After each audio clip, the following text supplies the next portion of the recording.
8 വ്യത്യസ്ത രുചിക്കഥകളുമായി Smitha Pramod. Sharjah international book fest 2025 വേദിയിൽ സ്മിത പ്രമോദ് എഴുതിയ രണ്ടാമത്തെ പുസ്തകം ഒലിവ് പബ്ലിക്കേഷൻ ഇറക്കിയ കട്ടനും കഥകളും പ്രകാശിതമായി.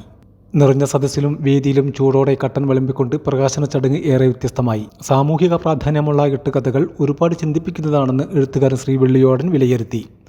സ്മൃതിയെക്കുറിച്ചും സൗഹൃദ ബന്ധങ്ങളെക്കുറിച്ചും സൗഹൃദങ്ങൾ വാചാലമായി. മലയാള അധ്യാപകനും എഴുത്തുകാരനുമായ ശ്രീ മുരളി മംഗലത്ത് എഴുത്തുകാരിയും സാമൂഹിക പ്രവർത്തകയുമായ ശ്രീമതി ഇന്ദുലേഖയ്ക്ക് നൽകി പുസ്തകം പ്രകാശനം ചെയ്തു. ഗീതാ മോഹൻ, ഗീതാഞ്ജലി, ഹറൂൺ കക്കാട്, ബഷീർ തീക്കുടി, രമേശ് പെരുമ്പിലാവ് എന്നിവർ സംസാരിച്ചു. രഘുമാഷ് പരിപാടി അവതരിപ്പിച്ചു.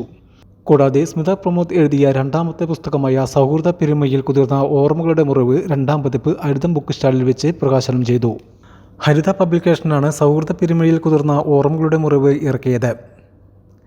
എഴുത്തുകാരനും പ്രാസംഗികനുമായ PK അനിൽകുമാർ എഴുത്തുകാരി ഗീതാ മോഹന് കൊടുത്ത് പ്രകാശനം ചെയ്തു.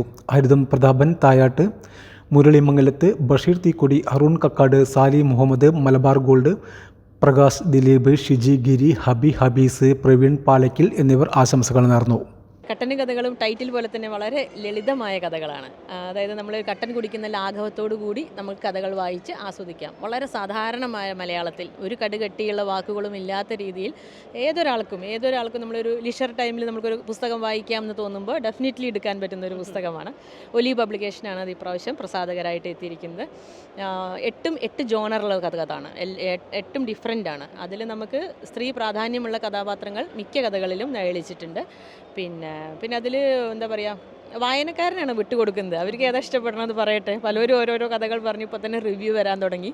അപ്പോൾ നോക്കാം ഇനി ഫ്യൂച്ചറിൽ നമുക്ക് എന്തൊക്കെയാണ് റിവ്യൂസ് വരുന്നത്, ഏതൊക്കെ കഥകളാണ് വായനക്കാരിലേക്ക് കൂടുതൽ എത്തിയിരിക്കണതെന്നൊക്കെ നമുക്ക് കാണാം.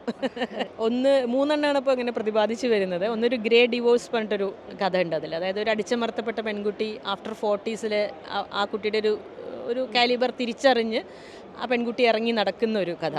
ആൻഡ് അവരൊരു കഥാകാരിയാണ്, അപ്പോൾ അവർക്കൊരു അവാർഡ് കിട്ടുന്നതിലൊക്കെയാണ് അത് എൻഡ് ചെയ്യുന്നത്. അങ്ങനെ ഒരു കഥ ഉണ്ട്. പിന്നെ സീനിയർ ലിവിങ് പറഞ്ഞിട്ടൊരു കോൺസെപ്റ്റ് ഉണ്ട് ഇപ്പോൾ നമ്മുടെ നാട്ടിൽ. അത് എന്താ പറയുക, കുറച്ച് പെയിൻഫുള്ളാണ്. പക്ഷേ എന്നാൽ പോലും മക്കളായി കൊണ്ട് തള്ളുന്ന വൃദ്ധസദനങ്ങളല്ല അത്. It's a luxury living. പാരൻസിന് തന്നെ പൈസ ഉണ്ട്, അവരൊരു മക്കളുടെ തിരക്കുകൾ മാതാപിതാക്കളെ നോക്കാൻ സമയമില്ലാതാകുമ്പോൾ മാതാപിതാക്കൾ തന്നെ വഴിമാറിക്കൊടുക്കുന്ന സീനിയർ ലിവിങ്. അതും കുറച്ച് ചർച്ചാ വിഷയമായിട്ടുണ്ട്. പിന്നെ നമ്മളൊരു അമ്മയും അച്ഛനൊക്കെ ആകുമ്പോൾ നമ്മൾ അതിൻ്റെ ഒരു കൺസെപ്റ്റ് ആലോചിക്കുമ്പോൾ നമുക്കും കുറച്ച് കണ്ണ് നിറയും അവസാനം. അങ്ങനെ ഒരു കഥയുണ്ട്. പിന്നെ ഒരു ജെൻഡർ ഡിസ്ക്രിമിനേഷൻ നമ്മുടെ നാട്ടിലും ഇവിടെ എല്ലായിടത്തും നമ്മുടെ സമൂഹത്തിലുള്ളതാണ്.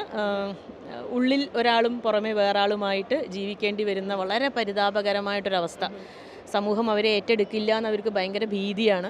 എന്നാൽ ഉള്ളിൻ്റെ ഉള്ളിൽ അവർ സ്ത്രീയാണ്, അല്ലെങ്കിൽ ഉള്ളിൻ്റെ ഉള്ളിൽ അവർ പുരുഷനാണ്. എന്നിട്ടും ചിലപ്പോൾ സ്ത്രീയായി ജീവിക്കേണ്ടി വരിക, പുരുഷനായി ജീവിക്കേണ്ടി വരിക, ഒരു ഫാമിലി മാനായിട്ട് തന്നെ ജീവിക്കേണ്ടി വരിക. അപ്പോൾ അതിൽ നിന്ന് അദ്ദേഹത്തിൻ്റെ സമൂഹവും ഫാമിലിയും, ആദ്യം ഫാമിലി ആക്സെപ്റ്റ് ചെയ്തു, ദെൻ സമൂഹം ആക്സെപ്റ്റ് ചെയ്തിട്ട് അദ്ദേഹം ഒരു ഹാപ്പി എൻഡിങ് ആയിട്ട് തീരുന്ന അങ്ങനെ ഒരു കഥയും കൂടി. ഈ 3 കൂടുതൽ ചർച്ചയുടെ വിഷയം പറയുന്നത്. എല്ലാം ഞാൻ എൻ്റെ ഇഷ്ടത്തോടെ എഴുതിയ കഥകൾ തന്നെയാണ്. പിന്നെ പ്രണയത്തിൻ്റെ 1-2 കഥകൾ, വളരെ ഗ്രാമാന്തരീക്ഷത്തിലുള്ള പ്രണയത്തിൻ്റെ അതിമനോഹരമായ 2 കഥകൾ, അങ്ങനെ എല്ലാം കൂടി ഒരു 8 കഥകൾ.